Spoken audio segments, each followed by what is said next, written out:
গ্রাহক ব্যবসায়ী সম্পর্ক ও ক্রেতার অধিকার রক্ষা, এই জায়গাটা অনেক বড় একটা বিষয় যে ক্রেতাদের আসলে অনেক অভিযোগ থাকে, অনেক ভোগান্তি থাকে, সেই বিষয়টা নিয়ে একটু কথা বলবো। সেখানে প্রথমে যদি একটু জানতে চাই, ফ্ল্যাট বা প্লট কেনার আগে একজন ক্রেতার কোন বিষয়গুলো অবশ্যই যাচাই করা উচিত? ফ্ল্যাট আর প্লট ক্রয়ের সিস্টেমের ভিন্ন। প্লট যদি ক্রয় করতে যায় পাবলিকেরটা, সেটার মধ্যে আমাদের কোনো ইনপুট নাই, তারা তো অ্যাজ ইট ইজ সিস্টেমের মধ্যে দেখে নেবে। আর রাজুকের প্লট, যদি রাজুকের অধিগ্রহণকৃত প্লট যদি তারা কিনতে যায়, তারা রাজুকে একটু খবর নিতে পারে যে এটা ঠিক আছে কিনা, মালিকানাটা ঠিক আছে কিনা। আর ফ্ল্যাট কিনতে গেলে তারা দেখবে যে রাজুক কর্তৃক অনুমোদিত নকশা কিনা। এইখানে একটা সমস্যা হলো যে লোকজন সিল সাইন দিয়ে নকল দিয়ে দেয় অনেকেই। তো সেক্ষেত্রে তারা যদি আমাদের কাছে এসে দেখায় যে এটা এই নকশাটা কি রাজুক অনুমোদিত কিনা, তাহলে তারা একটু শিওর হতে পারে। গ্রাহক বলেন এবং আবাসন ব্যবসায়ী বলেন, তাদের মধ্যে যে আসলে একটা সিনক্রোনাইজেশন বা যে শর্তগুলো থাকে, সেই শর্তগুলোর ক্ষেত্রে কোন শর্তগুলো সবচেয়ে বেশি দেখা জরুরি? তার আগে একটু বলি, আর ওই জিনিসটা করার আগে একটা জিনিস দেখা দরকার, যখন আমরা কোনো ডেভেলপার কোম্পানিকে দিই, বিশেষ করে ফ্ল্যাট কেনার কথা না, আমি যখন ডেভেলপার কোম্পানিকে কাজটা দিই, ওই ডেভেলপার কোম্পানি দুইটা জিনিস তাদের দেখা উচিত। সবার আগে অবশ্যই যে রাজুকের রেজিস্ট্রেশন আছে কিনা, তারা রিহেবের সদস্য কিনা। রিহেবের সদস্যটা এখনো ম্যান্ডেটরি না, কিন্তু রিহেবের সদস্য হলে পরে তাদের দায়বদ্ধতাটা বাড়ে। কারণ রাজুক তখন সরাসরি রিহেবের কাছে কমপ্লেন করতে পারে, তোমাদের এই মেম্বার এই অন্যায়টা করতেছে বা এই গ্রাহককে হয়রানি করতেছে, সেক্ষেত্রে। আর রাজুকের রেজিস্ট্রেশন ছাড়া তো করতে গেলেই মূলত অ্যাকচুয়ালি এই রাজুকের রেজিস্ট্রেশন ছাড়া ডেভেলপারদের কাছে একজন বিল্ডিং দিয়ে বা তার কাছ থেকে ফ্ল্যাট কিনে, এইটাই মূলত আমাদের ফ্ল্যাট কেনার ক্ষেত্রে সব থেকে এই সচেতনতা কিন্তু এখনো আসলে আমাদের দেশের জনগণের মধ্যে এখনো তৈরি হয়নি। এই জায়গাটাতে আমরা এখনো পিছিয়ে আছি আমার মনে হয়। আমরা কিন্তু কয়েকদিন আগেই রিহাবের সঙ্গে রাজুকের একটা মত বিনিময় সভা হয়েছে। আমরা সেখানে তাদের অনেক এই ড্যাব নিয়েও তাদের কিছু দাবি দেওয়া ছিল, আরও অন্যান্য ইস্যু নিয়ে ছিল। এরকম ইস্যুগুলোও ছিল যে গ্রাহক হয়রানি বা এই যে তাদের ব্যত্যয় করা। আমি বলছি যে এই যে ব্যত্যয় করতেছে রিহাবের, আমি তাদেরকে বলছি যে রিহাবের একজন মেম্বার যদি এই ডেভিয়েশন করে বিল্ডিং করে, এর দায় দায়িত্ব কিন্তু রিহাবকেও নিতে হবে, রাজুকেও নিতে হবে, রিহাবকেও নিতে হবে। এইটাই সমন্বিত একটা প্রয়াস। মানে সেখানে কি আসলে সাধারণ গ্রাহক যারা, তাদের কি, যাদের যদি আসলে কমিটমেন্টের সময় যেভাবে দেওয়ার কথা ছিল সেই সুবিধাগুলো যদি মিসম্যাচ হয়, সেক্ষেত্রে তাদের অভিযোগের কোনো জায়গা আছে? হ্যাঁ, অবশ্যই। আমি তো মানে আমার মান্থলি একটা গণশুনানি করতে হয়, এটা ম্যান্ডেটারি। আবেদন আসলেই আমি করি। এর বাইরেও বিচ্ছিন্নভাবে যে দুই একজন করে, এমন কোনো দিন নাই যে আমি এই ধরনের হেয়ারিং করি না। আচ্ছা আচ্ছা। হ্যাঁ, আগে এগুলো আরও নিজ লেভেলে করতো, ডাইরেক্টর, ডিডি, এডি লেভেলে করতো, কিন্তু তখন তাদের কিছু হয়রানির শিকার হতো, কমপ্লেন আসতো। এরপর থেকে আমি নিজে এগুলো হেয়ারিং করি।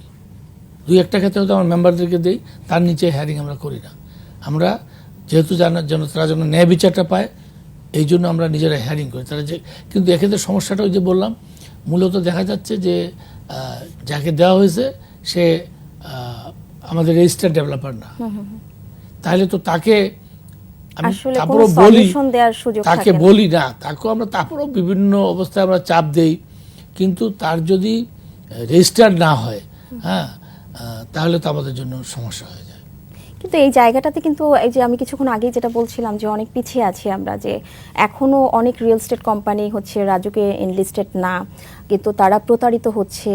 সেরকম সিচুয়েশনে কি কোনো সলিউশন কি আছে? এক নম্বর হলো, এটা হলো যে ব্যক্তি বাড়ি বানাচ্ছেন, বাড়ির মালিক, ল্যান্ড ওনার, তাকে প্রথম দায়িত্ব নিতে হবে যে আমি রাজুকের রেজিস্টার্ড ডেভেলপার ছাড়া কাউকে দিব না। কাউকে দিলে তো আপনি একটা রাস্তার লোককে দিলেন, কেন দিলেন? তার তো কোনো বাইন্ডিংস নাই, তার তো কোনো দায়বদ্ধতা নাই, না রাজুকের কাছে না সরকারের কাছে। আপনি যদি একটা ব্যক্তির কাছ থেকে একটা জমি কেনেন, পরে দেখেন যে সেই জমিটার মালিক না, তাহলে আপনি কি করবেন? রাজুক বাদ দিলাম, অ্যাপার্ট ফ্রম রাজুক এরিয়া, যে কোনো জায়গায় কেউ যদি একটা জমি কেনে, সেই জমিটার মালিক না, সে ফ্রড। কিন্তু এখানে রাজুকে আসলে রিহ্যাবে এনলিস্টেড না হয়েও আসলে বাড়ি বানানোর সুযোগ পাচ্ছে, সেক্ষেত্রে কি তাদের এগেইনস্টে কোনো উদ্যোগ নিচ্ছেন আপনারা? আমরা এটা নিয়েও একটু মতবিরোধ আছে। আমার ব্যক্তিগত মতামত যে অ্যাকচুয়ালি সবারই রিহ্যাবেরও মেম্বার হওয়া উচিত এবং রাজুকেরও এনলিস্টেড হওয়া উচিত। হ্যাঁ, সেক্ষেত্রে আমরা একটা যৌথ উদ্যোগ নিছি। এটা বললেই তো হবে না, আপনি বাড়িটা তো আপনার, জায়গাটা আপনার, আপনি একজনকে দিয়ে দিলেন, দিয়েছেন। কে আপনাকে যাই বলবে যে না আপনি রিহাবের ইনভেস্টমেন্ট দেন। বাট এটা আস্তে আস্তে আমরা বলতেছি যে এটা হইতে হবে। আমরা এটা নিয়ে অলরেডি রাজুকের 3 জন, রিহাবের 3 জন নিয়ে আমরা একটা অলরেডি কমিটি করে দিছি, এবং আমরা বলছি তারা কিছু সুপারিশ দিলে আমরা সব পেশাজীবী, প্ল্যানার্স, আর্কিটেক্ট, ইঞ্জিনিয়ার, অন্যান্য পেশাজীবী, সাংবাদিক, বেলা, সবাইকে নিয়ে আমরা একটা ওয়ার্কশপ করব। সেখানে আমরা এই সংক্রান্ত কিছু সুপারিশগুলো নিব। এখানে একটা জিনিস বলি, মূলত বেসিক সমস্যাটা হলো একটা জায়গায়, সেটা হলো যে আমাদের দেশে যারা প্ল্যানার্স, পরিবেশবাদী, তারা চায় যে একদম সুন্দর আধুনিকতম একটা শহর হবে, ফাঁকা থাকবে, আলো বাতাস আসবে, এত হাইটের বিল্ডিং হবে না। আবার আমাদের আবাসন ব্যবসায়ীরা চায় হোয়াই নট 100 তলা কেন হবে না, আরও বেশি কেন হাইরাইজ হবে না, হংকং কেন হবে না, সিঙ্গাপুর কেন হবে না। এই জায়গাটাতে সীমাবদ্ধতা কি থাকে, এটা আসলে জানার জন্য অনেকেরই হচ্ছে থাকে, যেটা বলছিলেন যে আবাসন ব্যবসায়ীদের হচ্ছে ডিমান্ড থাকে, আবার হচ্ছে যারা গ্রাহক থাকে তাদের হচ্ছে আলাদা একটা ডিমান্ড থাকে। তো এক্ষেত্রে আসলে মানে প্রবলেমগুলো কি হয় যদি বহুতল ভবনগুলো হয়? না, বহুতল ভবন হতে তো সমস্যা নেই, কিন্তু সেটা তো আমাদের নিয়মে, ওই যে বললাম নিয়মের বাইরে। আপনার রাস্তা, আপনি শুনেন, আপনি এখন যদি একটা 20 ফুট রাস্তার উপরে যদি একটা আপনি 20 তলা 25 তলা বিল্ডিং করেন, ওখানে কত লোক বাস করবে? তাহলে ওই পরিমাণ তো আমার রাস্তা দরকার, ওই পরিমাণ আমার ফায়ার ব্রিগেড যাইতে হবে, গাড়ি যাইতে হবে, অ্যাম্বুলেন্স যাইতে হবে, তো এই ব্যবস্থাও থাকতে হবে। জি। সেটা তো ওই 20 ফুট রাস্তার পাশে এততলা বিল্ডিং বানানো তো সম্ভব না তো।